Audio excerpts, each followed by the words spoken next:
and the first thing that we're going to see is that we determine the length of the game. So before play begins, determine how many rounds the game will be. So as we know from the website, each round can take anywhere from like 10 to 15 minutes if you've got 5 people playing. So the more people playing, the longer a round will take. So you determine how many rounds, so we'll say 1 round for this one. And we also specify that 1 round equals everyone drawing a card. Games can be as few or as many rounds as the players decide on.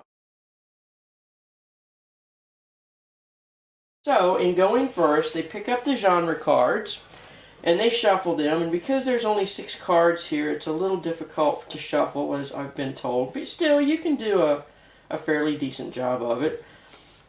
And then you turn over the genre card, and we have Romance. Romance is the card that we're going to be dealing with as far as the genre is concerned.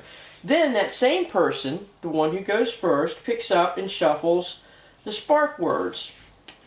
So once they get all of the spark words shuffled, right, they pick a spark word and they turn that over for everyone to see. And this one is homeless. So we have a spark word of homeless and we have a genre of romance.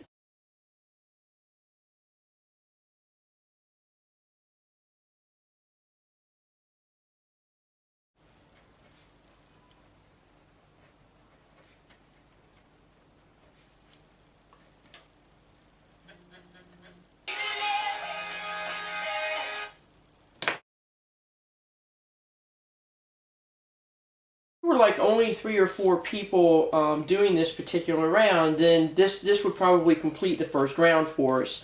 If we were playing the game such that we were doing flash fiction and we were going to end each round with a short piece of fiction, then what we would do next is we would have 2 minutes to write conclusions to our stories. But this is pretty much how the game progresses. So the next thing that would happen after everybody wrote the conclusion to their stories is they would then swap papers with other people and they would read them aloud. And then they would vote on whichever story they liked best, basically. So that pretty much concludes the game demonstration. If we were playing the short round of the game, and so I concluded this and say I won, I would get to keep these 2 cards, which are the romance, the genre, and the spark card. And I would put those in my pile and the game would start again.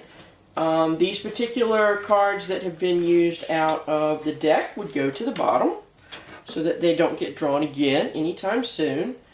And the next person would start the round, not the same one as previously, and they would turn over a genre card, and this time we would be writing sci-fi, and our spark word for sci-fi would be insanity. It's amazing how well these things often go together. And that would start the next round of writing, and whoever won that particular round would take those 2 cards, and let's say I'm just like the best writer in the world, and I win that round as well. These 2 cards would then go into my deck, and another round would start. And whoever, at the end of the game played that way, had the most cards, would be the winner of the overall game. The other way that it can be played is you just keep going until the predetermined rounds are finished, and then you just vote on the best piece of writing, and that's the person that wins the game. So yeah, that concludes the demonstration on how to play Writer's Block, the card game.